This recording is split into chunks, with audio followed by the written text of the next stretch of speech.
한 분야에서 최고가 되고 인정받기란 정말 쉽지 않습니다. 나아가 치명적인 장애를 가지고 있다면 거의 불가능에 가까운 극히 드물고 힘든 일. 그걸 이겨내고 아무런 핸디캡 없이 자신의 노력으로 당당히 꿈을 이뤄낸 사람이 있습니다.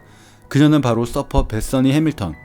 영화 소울 서퍼로도 잘 알려진 베서니 해밀턴은 1990년 2월 8일 하와이 카우아이 리우에서 태어났고, 서핑을 사랑하는 아버지에게 7살 때부터 서핑을 배우기 시작했고, 해밀턴은 8살 때 그녀의 첫 번째 대회인 렐선 메네훈에서 우승했다. 9살 때는 유명 브랜드 리컬에서 후원을 받고 있었고, 12살 때 베서니는 NSSA 전국 선수권 대회 오픈 여자부에서 우승을 했습니다. 사람들은 모두 그녀가 세계적인 서핑 스타가 될 것으로 기대했죠. 하지만 2003년 10월 31일 할로윈 그녀의 삶을 완전히 바꾸어 놓게 되는 사건이 일어나게 됩니다. 베서니는 가장 친한 친구와 아침에 서핑을 즐기던 중 그녀가 잠깐 쉬려고 서핑보드에 누워 왼쪽 팔을 물에 담그고 있던 중 그때 4.5m 길의 식인상어가 소리 없이 다가와 그녀의 왼팔을 날카로운 이빨로 물어뜯는 사고를 겪게 됩니다. 혈액 60%에 달하는 많은 피를 흘린 그녀는 바로 쇼크 상태에 빠졌고 즉시 병원으로 이송되었습니다. 다행히 목숨은 건졌지만 그녀의 왼쪽 팔은 영영 잃어버리고 말았죠. 언론은 그녀의 이야기를 대서특필했고, 그녀는 서핑 스타에서 상어 공격 생존자로 전락하게 내버렸죠. 이 사고는 여러 뉴스의 헤드라인으로 보도됐습니다. 언론과 사람들은 그녀를 상어 공격 생존자로 부르기 시작했고, 그녀는 그 타이틀이 평생 자기를 따라 다닐 것이라고 생각하게 됐습니다. 하지만 그녀의 절망도 잠시, 한쪽 팔을 잃었지만 서핑에 대한 해밀턴의 의지는 꺾이지 않았죠. 베서니는 공격 한 달 만에 서핑을 다시 시작했습니다. 하지만 외팔로 서핑하기란 굉장히 쉽지가 않겠죠. 그렇게 그녀는 균형 유지를 위해 보드를 더욱 길고 두껍게 만들었으며, 패들링을 쉽게 하기 위해서 보드에 손잡이를 달았습니다. 또한 왼쪽 팔 대신 발로 물을 차는 연습을 하게 됐죠. 2년 후 그녀는 서핑 대회에 참가했습니다.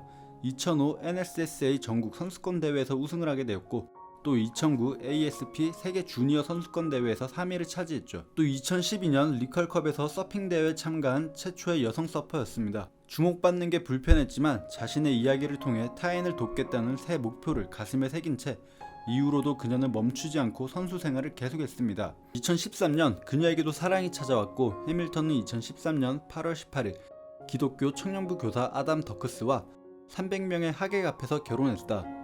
결혼 후 서핑에 대한 그녀의 열정이 사그라든 것처럼 보였지만 아담과의 결혼은 또 다른 인생의 전환점이 되었습니다.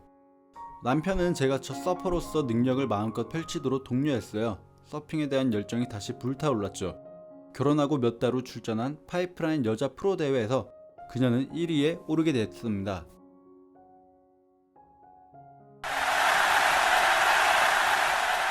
또 같은 해 2014년 베서니는 버락 오바마의 초청을 받아 전국 기도 조찬회에서 연설했고, 고난을 맞닥뜨린 이들에게 꿈과 희망을 심어주기 시작했습니다. 용기는 당신이 두려워하지 않는다는 의미가 아니다. 용기란 두려움이 당신을 멈추게 하지 않겠다는 의미이다. 그녀는 누군가가 자신을 도와주려 할 때 항상 말했다고 한다. 혼자서 할 수 있다고. 임신 중에도 그녀는 서핑을 멈추지 않았고, 임신 6개월 동안 서핑을 하는 열정을 보여줬습니다. 하지만 그녀의 피나는 노력에도 불구하고 2015년 열린 여자 프로 대회에서 13위에 그쳤습니다. 그녀는 많이 실망했지만 이 기회로 연습량과 기본을 다지며 더욱 연습에 몰두했죠. 세상은 그의 용기와 열정을 기리면서도 과연 한 손으로 좋은 파도를 잡을 만큼 빨리 패들링을 할 수 있을지, 거친 파도 위에서 자신만의 기술을 보여줄 수 있을지 의심했죠. 그 의심도 잠시 2016년 5월 열린 세계 서핑 리그 WSL PG 여자 프로 대회에서 전 세계 챔피언 스테파니 길모어와 현 세계 랭킹 1위 타일러 라이트를 꺾고 3위에 오르는 인간 승리를 보여줬습니다. 그러나 한 가지 사건이 발생하고 마는데, 자신이 ESPY 어워드 최우수 여자 장애인 선수 부분 후보에 선정됐다는 소식을 접했고, 해밀턴은 주최 측에 후보 지명 철회를 요청했습니다. 저는 서핑 대회에서 비장애인 선수들과 경쟁해요. 그런데 장애인 선수 부분 후보가 된 거예요. 서핑할 때 한쪽 팔이 없으면 불편한 게 사실이지만 정작 저는 한 팔로 서핑하는 것을 대단하게 여기지 않아요. 그러나 장애인 선수에게 굴욕감을 줄 수 있는 장애인 선수 부분 대신 인생의 특별한 상황에 잘 적응했다는 의미에서 가장 적응력이 좋은 선수 부분으로 바꿔야 한다고 생각해요. 또한 인터뷰에서 베서니에게 사고 이전으로 돌아가는 대신 서핑을 그만둬야 한다면 어떡할 거냐라는 질문에 후회는 없어요. 덕분에 이런 기회가 생겼으니까요. 팔이 2개일 때보다 더 많은 사람을 끌어안게 됐죠 라고 말했다. 또 다른 인터뷰에서는 어떤 일에서든 감당하기에는 너무 힘들거나 잘 이해가 안 될 때는 다른 시각에서 보세요.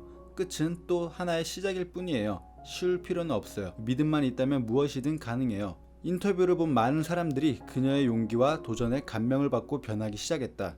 그녀의 도전은 끝나지 않았습니다. 그녀는 눈부신 활약을 펼치며 총 6번이나 세계 챔피언과 세계 랭킹 1위를 석권했습니다. 또 2016년 해밀턴은 그녀의 인생에서 가장 큰 파도를 타는 도전을 멋지게 성공해 많은 사람들의 다시 한번 희망과 용기를 주었고, 여러 강연과 봉사활동을 다니면서 몸이 불편한 사람들을 위로하고 그들의 말에 귀를 기울여 주었습니다. 또한 최근 한 인터뷰에선 매 할로윈데이마다 그 일이 생각이 나지만 나를 성숙하게 만든 그 사건에도 감사를 하며 살아요 라며 멋진 모습을 보여주었습니다. 난 그저 삶이 되어준 것에 감사할 뿐이다.